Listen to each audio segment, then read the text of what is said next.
Well, greetings and welcome. Oh, I don't like that shot. It just looks so cluttered. It's like, there we go. That's a little better.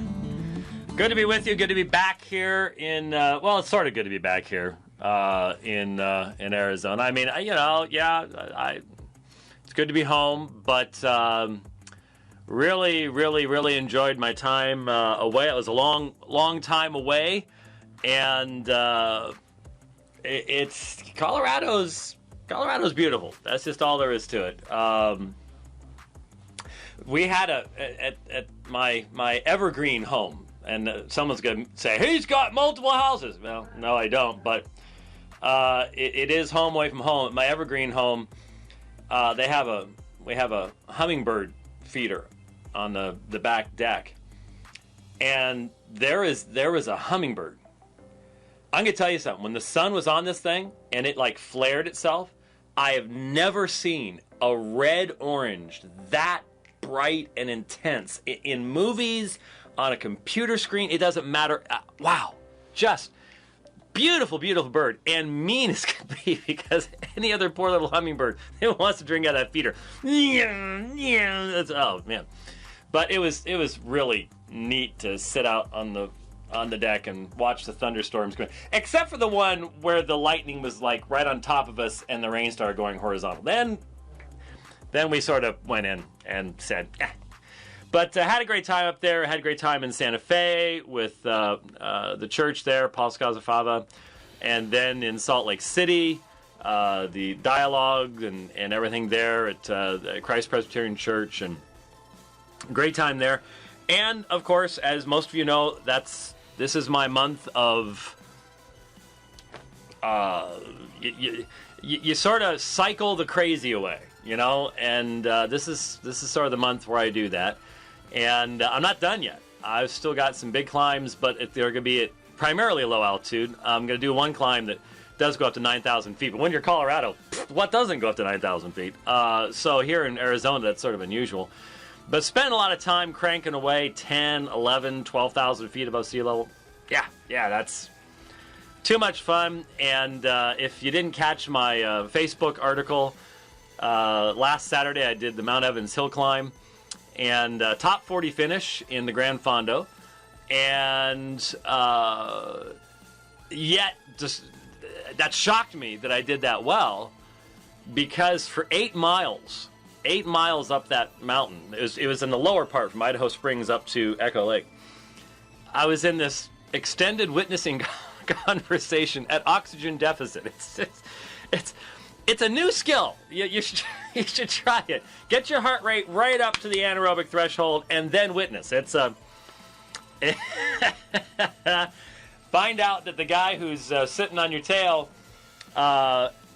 is a Jewish doctor who is Jewish in practice, observance, but basically an atheist. I guess there's a lot of folks like that, sadly. That's descriptive. But we had a fascinating conversation. I hope he contacted me. Hasn't yet. I hope he still does. I'd be happy to send him some material and things like that. But it's really interesting to try to discuss the offering of Isaac by Abraham, gasping between breaths, and then still take 6 minutes off your time from last year, where I was not witnessing to anyone at that point in the climb, which I still climbed it faster. Who knew? I'm sort of wondering if the bike this year, you know, I rode a different bike, has disc brakes. Of course, that's irrelevant going uphill, but maybe it's just fits me better. So I don't know, but I'm getting close to 80,000 feet this month. Vast majority of it at altitude. And so let's just say that I got a lot of little red blood cells running around right now, and I'm going to use them as over the next week. I've still got some big climbs to do. Anyways, got a lot of things to do on the program today. Just, again, appreciative of everybody. I was speaking at a Presbyterian church in Denver on Sunday. Did a sermon on the anchor that goes within the veil, and sure and steadfast, and Hebrews chapter 6. It's a shame that Hebrews chapter 6 is primarily, in most people's minds, the first part of the chapter, the warning stuff. That's a shame because there's so much more to it. The encouragement part at the end of the chapter is one of the most amazing texts in all of Scripture, and yet most people, I think, end up reading the first 10 verses and almost never get to the last part, which is so amazing. It's beautiful. So thanks to everybody who made that possible. Thanks to Vocab Malone for coming in and doing those 2 programs. I listened to the first one twice. I only listened live to the second one. I think I missed some stuff. But thanks to Rich for throwing all these pictures and stuff up on the screen. And I'll be honest, I didn't follow all of it.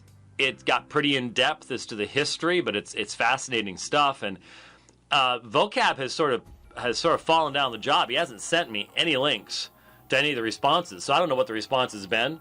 All I know is somebody on Twitter sent me something, and that's when I made the comment on Facebook that even Google itself is not going to be able to keep up with the number of videos being posted by Hebrew Israelites in response to yours truly.